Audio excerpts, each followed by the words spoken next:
Tennessee twofer. Here is another report of an upright, unknown canids of the extra-large kind that also occurred only a few miles from what once was very active Native American hunting land for several different tribes, and is now known as Burgess Falls State Park. The 4 cascading waterfalls of this preserve would have made this a special and sacred area to the area's indigenous people, as are most fresh springs. The Sparta area was home to a tribe led by a noted chief named Calf Killer, and was also situated near a charcoal lead mine whose entry the area tribes kept secret, and which was never found by the white settlers who searched mightily for it. Even more significant for our purposes, and shockingly so, were the many ancient burial mounds located northwest of Sparta in the general vicinity of the encounters we are about to cover here. According to newspaper accounts and other records of the early 1800s, European settlers opened mounds sprinkled all over this section of White County to discover that they contained giant skeletons between 6.5 and 8 feet tall, as well as pygmies of about 30 inches in stature. Wow. Sophisticated pottery, artwork, and other grave goods were removed, along with the human skeletons.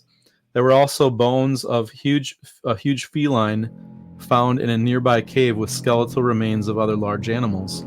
Such large-scale desecration of burials of very ancient people, especially of such unusual individuals, is often connected, as we've seen, with later appearances of unknown creatures.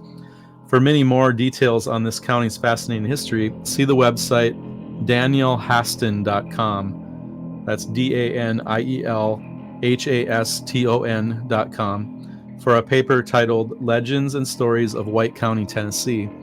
Between the astonishing grave remains and the park reserve splashed with great waterfalls, it's hard to imagine a more likely setting for anomalous beasts, whether guardian spirits, leftover energy spirits, or interested parties from distant realms.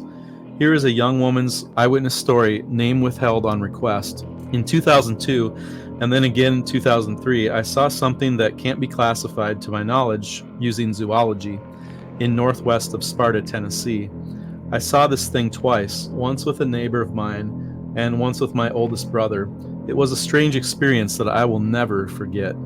The first time I saw this creature was in August of 2002. I was spending the night at my friend's house and about 2 miles down Fancher's Mill Road from my parents' farm on Tollisontown Road, only about 5 miles from the Burgess Falls State Park. It just so happened to be a full moon that night, and I remember this because it was an unusually large harvest moon. My friend and I went outside to smoke a cigarette without getting caught by her parents. Being stupid young teenagers, we saw what appeared to be a cow out in the field behind her house and decided to try our luck at cow tipping. For readers not from dairy states, cow tipping is a supposed pastime in which several people try to push a standing cow over on its side.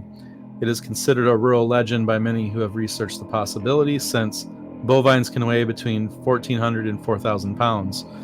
The general consensus is that there's a slight chance it could happen, though, if the targeted cow was asleep while standing on a hillside. The dismal odds do not seem to be hopeful to prevent young people from attempting it. Originally, we were about 300 yards away from this animal, and we were walking towards it, and when we got about 100 yards from it, this thing stood up on 2 legs and turned towards us. It was a light tan color, not white, but certainly light enough to be clearly visible in the only moonlit, with kind of shaggy hair, not short like a cow's. On all fours, it appeared to be the size of a cow, but when it stood up, this thing had to be nearly 8 feet tall. More than anything, I remember the feeling I got when it turned and looked at us. I felt like prey. Every nerve in my body told me to run, and I did, without looking back. My friend was faster than I was, but I remember hearing sort of panting behind me. I never looked back until we were at the house, and it was nowhere to be seen at that point. I don't know if it chased me or if I was hearing myself panting. We didn't stay to see anymore. We turned and ran as fast as we could back to her house and stayed inside for the rest of the night. About 8 months later, early summer in 2003, My brother and I were on our way to Wilmer Market, driving down Simpson Road, about a mile from Highway 70. It was dusk out, not quite totally dark, but most of the light had faded. A creature of the exact same color, light, almost sandy tan color with shaggy fur, ran out from the woods from our right, across the road about 15 feet in front of my brother's car, and disappeared into a field on our left in about 8 seconds. So it was very fast. I have never seen anything move so fast in my entire life. For the brief moment I was in our headlights, we got a look at it, and its back was eye level with me as I was sitting in a Honda Accord. Its back legs were jointed backwards, and it moved like a dog. It had a pointed snout and pointy ears. It looked like a wolf, except about a 400-pound wolf. Its shoulders were higher than its back legs. It had a long, bushy tail. It ran by stretching its front legs all the way out and its back legs all the way out, and brought them all together simultaneously. On the day my friend and I saw it, it was huge, shaggy, and its head didn't sit on top of its shoulders. Its neck almost appeared to be jutted forward. What I saw that day was more of a silhouette. However, the day my brother and I saw it, it was absolutely beyond a shadow of a doubt wolf-shaped, but the size of a horse. It was so fast my brother did not even slam on the brakes. As soon as it was on the other side of the road, I remember him yelling, "What the hell was that?" We looked behind us to see it disappear into the wooded area of this field. This thing was so big. Its feet only hit the ground once crossing the road. I still to this day talk about it with my brother whenever we drive through the area. That was the last time I saw the creature, but about 2 more years after that, in either 2005 or 2006, my brother and I went for a walk in a snowstorm.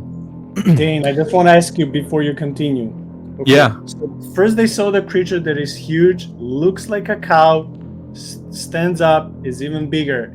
Several months later, same person, but with brother, sees seemingly the same creature, but it doesn't look like a cow anymore. It's still huge, still fast, doesn't look like a cow, but it looks like a wolf. What do you think is happening? I don't know what to make of that.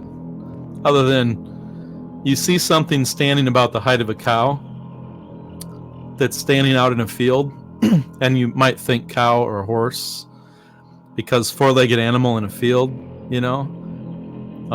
But other than that, I don't know what to make of that. But if it is the same creature, it changes. It has the ability to change shape and form. That's creepy. Yeah. If it's the same creature, I don't know.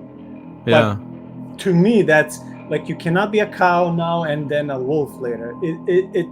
I don't know. I see what you're saying. Well, maybe it is the same creature, and you know, it's just if these creatures are supernatural and they have the ability to take on flesh, and they have the ability to take on whatever flesh they want to take. You know, the other thing is, you know, one of these people I know is telling me about some ghost experiences they had, and part of her story involved a ghost having a long robe and like chains and stuff or something like that. And just the thought in my head was, like, where do they buy their clothes in the afterlife? You know, I was just like kind of joking a little bit. But one of the things she said, which I thought was really... maybe that's why they rob. They like to hang out around graveyards to rob open graves and take people's stuff. I think that might be it. I never thought of that. I should sell this idea and scenario and make Indiana Jones in a creepy way. Indiana Jones / Lara Croft combo with some horror elements. Sell the story to Hollywood, make money, quit my job, and just do podcasts until I die. I think it's a beautiful idea. I think you might have something there, but you better share some of the proceeds with me, since it was my story. But one of the things she said was, like, she thinks that entities choose how they want to present themselves to people based on whatever reason. You know, maybe if they know something about who they're showing themselves to, they might know that if they present themselves in a certain way, it's going to affect them. It's going to produce more fear in them, or it's going to provoke a certain action or decision. So I don't know. I mean, maybe that's part of this too, as far as how these creatures are showing themselves to people, and maybe it can be different in different circumstances based on whatever it is they're trying to get across, whatever message it is they're trying to get across, or whatever sense of fear they're trying to instill in people. Well, on with the story here. It was unusual because this is Tennessee, and we got about 8 inches of snow in just a couple of hours. We were walking in some woods across the family farm, and we found a skull. The jawbone of the skull was about 6 inches tall, with the skull sitting on top of the jawbone, and the whole head was about a foot tall. It was carnivore teeth in the front with grinding sort of molars in the back, and it had an elongated snout. We ended up losing the skull several years later. Oh man. I'm still looking for it. The eerie part is that the skull looked like something weird hybrid between human skull and dog skull, but about the size of a basketball. I'm sorry, how do you lose Yeah. a skull? Like, how? Yeah, that seems a little not true to me. Well, But- I'm not going there that I don't believe them, but I'm just upset they lost it. That's my point. Like, how do you lose it? It's not a needle. Like, it's big. Like unless Yeah. I mean, I misplace and forget my stuff. I know it happens, but like, come on, if this was precious to you, you should have put it somewhere on top where you would never lose it or forget it. I don't know. I know, right? That's terrible. Shame on them. Yeah. I'm fully convinced that what we saw those times was not a creature I know, and there is something about it that screamed werewolf to my subconscious. My brother and I have since become obsessed with werewolf movies and folklore. I only wish we had brought the skull home. We kept it in a particular nook in the woods because it was so alien. Okay, there you go. The only skull I have ever seen similar to this is a bear skull, but I definitely was not a bear skull. I don't remember it making any sounds that day that I saw it, but I have heard strange sounds when I was coming out on the farm. I find it really hard to describe the sound. It was something between a baby screaming, a rabbit dying, and this weird gravelly machine-like sound. That sounds like some of the Bigfoot cries I've heard on some documentaries. Now on the scientific side of things, my parents' farm is in the area where there is a huge coyote population. There are at least 2 packs that run in our area. One of the packs seems to stay on our neighbor's farm, and they regularly kill cows. You skipped a line. One of the packs seem to stay on our farm. Oh, okay. One of the packs seems to stay on our farm most of the time, while the opposing pack seems to stay on our neighbor's farm, and they regularly kill cows. I have myself found calf skeletons that were eaten entirely, except for the bones and the head was still fully intact.